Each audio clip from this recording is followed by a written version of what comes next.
Kozhikode medical college ആശുപത്രിയിൽ അവയവം മാറി ശസ്ത്രക്രിയ ചെയ്തത് ഗുരുതരമായ വിഷയമായി മാറുകയാണ്. 4 വയസ്സുകാരിക്ക് കൈവിരലിന് പകരം നാവിൽ ശസ്ത്രക്രിയ നടത്തിയതിന് ഡോക്ടർക്കെതിരെ കേസെടുത്തിട്ടുണ്ട്.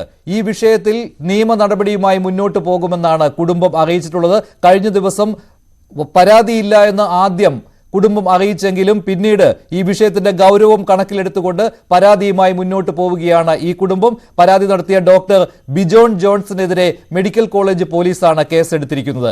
ഡോക്ടറെ അന്വേഷണ വിധേയമായി സസ്പെൻഡ് ചെയ്തിട്ടുണ്ട്. വിരലിന് പകരം വായിൽ ശസ്ത്രക്രിയ നടത്തിയെന്ന് അറിയിച്ചിരുന്നില്ലെന്നാണ് കുട്ടിയുടെ അമ്മ പറഞ്ഞത്. വിരല് കട്ടയാനെ കയറ്റിയത്, പിന്നെ കൊണ്ടുവരുമ്പോൾ നാവിന്റെ ഇവിടെ ചോര കണ്ടിട്ടാണ് അറിഞ്ഞത് നാവിനെ ചോദനുള്ളത്. അന്നേരം തന്നെ പോയി ചോദിച്ചു.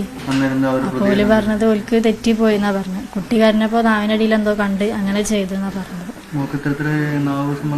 ഇല്ല, ഓൾക്ക് അങ്ങനത്തെ ഒരു കുഴപ്പമുണ്ടായില്ല. നല്ലോ സംസാരിക്കുന്ന കുട്ടി തന്നെയാണ്. ആ കഴിഞ്ഞ് പിന്നെ കുറച്ച് 10 കഴിഞ്ഞപ്പോ കഴിക്കുകയും ചെയ്തു.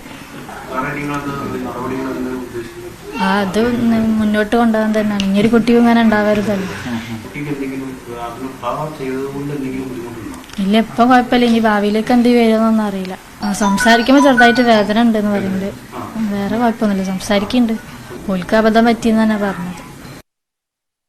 ഗുരുതരമായ കാര്യം എന്നതിൽ യാതൊരു സംശയവുമില്ല.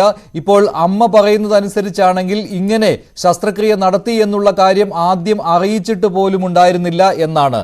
നാവിലും പ്രശ്നമുണ്ടായിരുന്നു, ടങ് ടൈ എന്ന കാര്യമുണ്ടായിരുന്നു. അതുകൊണ്ടാണ് ശസ്ത്രക്രിയ നടത്തിയത് എന്ന് ഡോക്ടർ ആദ്യം അറിയിച്ചിരുന്നു. പക്ഷേ കുട്ടിക്ക് അങ്ങനെ ഒരു പ്രശ്നം ഉണ്ടായിരുന്നില്ല എന്നാണ് അമ്മ പറയുന്നത്. ഇക്കാര്യത്തിൽ ആദ്യം പരാതി കൊടുത്തിരുന്നില്ല. അതിൽ ഡോക്ടർ ക്ഷമാപണവും നടത്തിയതാണ് ഇങ്ങനെ ഒരു സംഭവം ഉണ്ടായതിൽ. അതിന് പിന്നാലെയാണ് സംഭവത്തിന്റെ ഗൗരവം കണക്കിലെടുത്ത് കുടുംബം നിയമ നടപടിയിലേക്ക് നീങ്ങിയത്. അതിനാലാണ് പോലീസിൽ പരാതി നൽകിയത്. മെഡിക്കൽ കോളേജ് പോലീസ് ഇപ്പോൾ ഡോക്ടർക്കെതിരെ കേസെടുത്തിട്ടുണ്ട്. വകുപ്പ് തല നടപടിയിലേക്കും കടന്നിട്ടുണ്ട് ആരോഗ്യവകുപ്പ്. കൂടുതൽ വിവരങ്ങൾ നൽകാൻ MS അനീഷ് കുമാർ ചേരുകയാണ് കോഴിക്കോട് നിന്ന്.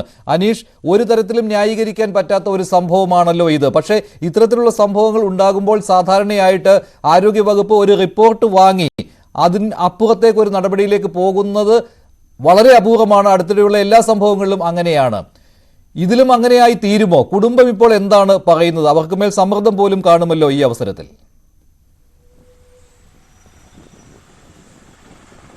മഞ്ജുഷ്, ആദ്യഘട്ടത്തിൽ ഇത്തരത്തിൽ ഡോക്ടറുടെ വിശദീകരണം കേട്ട് നിയമ നടപടികൾക്ക് മുന്നോട്ട് പോകേണ്ടതില്ല എന്നൊരു തീരുമാനത്തിലായിരുന്നു കുടുംബം എത്തിയത്. പക്ഷേ ഈ ഡോക്ടർ നൽകുന്ന വിശദീകരണം, അല്ലെങ്കിൽ ഡോക്ടർമാരുടെ സംഘടന നൽകുന്ന വിശദീകരണം, കുട്ടിക്ക് ഈ നാക്കിന് അടിയിലൊരു കെട്ടുണ്ട്, അത് ഭാവിയിൽ സംസാരശേഷിയെ തന്നെ ബാധിക്കുന്ന ഒരു പ്രശ്നമായി മാറും. അതുകൊണ്ട് വളരെ പെട്ടെന്ന് ആ ന്യൂനത കണ്ടപ്പോൾ അതിനൊരു പോംവഴി പെട്ടെന്ന് ഡോക്ടറുടേതായ രീതിയിൽ ചെയ്തു എന്നാണ്. പക്ഷേ അങ്ങനൊരു ന്യൂനത കുട്ടിക്ക് ഇല്ലായിരുന്നു എന്ന കൃത്യമായൊരു കാര്യമാണ് കുടുംബം പറയുന്നത്. അതുകൊണ്ട് തന്നെ ഈ ഭാവിയിൽ ഉണ്ടാവുന്ന പ്രശ്നങ്ങൾ കരുതി ഡോക്ടർ അടിയന്തരമായൊരു ശസ്ത്രക്രിയ ചെയ്തെങ്കിൽ പോലും അക്കാര്യം കുടുംബത്തിനെ അറിയിച്ച് വേണം ചെയ്യാൻ. അല്ലെ അറിയിക്കാതെ ഒരു നടപടിയും ഡോക്ടറുടെ ഭാഗത്തുനിന്ന് ഉണ്ടാകാൻ പാടില്ല എന്നാണ് കുടുംബം പറയുന്നത്. എന്തായാലും ഡോക്ടർ ഇന്നലെ തന്നെ ഈ തരത്തിലൊരു പിഴവ് തനിക്ക് പറ്റി, താൻ കുടുംബത്തോട് പറയാതെ ഇത്തരമൊരു ശസ്ത്രക്രിയ നടത്തിയെന്ന് എഴുതി കൊടുക്കുകയും അതിന് മാപ്പപേക്ഷിക്കുകയും ചെയ്തിരുന്നു. ഒപ്പം ഭാവിയിൽ ഈ ചെയ്ത ശസ്ത്രക്രിയ കൊണ്ട് യാതൊരു തകരാറുകളും കുട്ടിക്ക് ഉണ്ടാവില്ല എന്നും ഉറപ്പ് നൽകുകയും ചെയ്തു.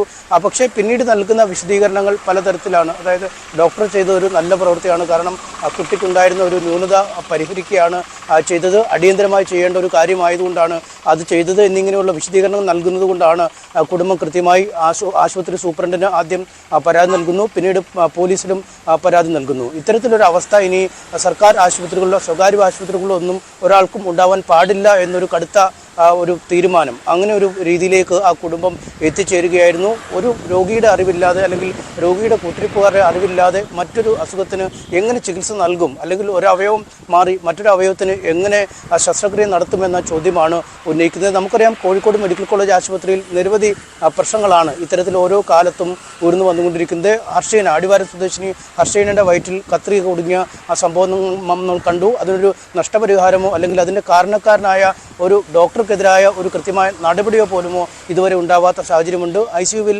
അതിജീവിത പീഡനത്തിനിരയായ ഒരു സംഭവമുണ്ട്. അതിലും കൃത്യമായി ഇരയാക്കപ്പെട്ടവർക്കുള്ള നീതി നിഷേധിക്കപ്പെടുന്ന നിരന്തരമായ കാഴ്ചകൾ നമ്മൾക്ക് കാണുന്ന ഒരു സാഹചര്യമുണ്ട്. അതുകൊണ്ട് തന്നെ ഇക്കാര്യത്തിൽ ഒരു വിട്ടുവീഴ്ചയും ഇല്ല എന്നാണ് കുടുംബം വ്യക്തമാകുന്നത്. എന്തായാലും ആരോഗ്യമന്ത്രി ഇക്കാര്യത്തിൽ അന്വേഷണത്തിന് ഉത്തരവിട്ടിട്ടുണ്ട്.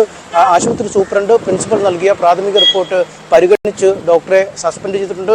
ബാലാവകാശ കമ്മീഷൻ അടക്കമുള്ള ആളുകളും വിശദീകരണം തേടിയിട്ടുണ്ട്. അതുകൊണ്ട് തന്നെ താൽക്കാലികമായി ഒരു സസ്പെൻഷനിൽ മാത്രം ഈ കാര്യങ്ങൾ ഒതുങ്ങില്ല എന്ന് നമുക്ക് പ്രതീക്ഷിക്കാം. ശരി അനീഷ്, എന്തായാലും ഇക്കാര്യത്തിൽ ഡോക്ടർക്കെതിരെ മെഡിക്കൽ കോളേജ് പോലീസ് കേസെടുത്തിട്ടുണ്ട്.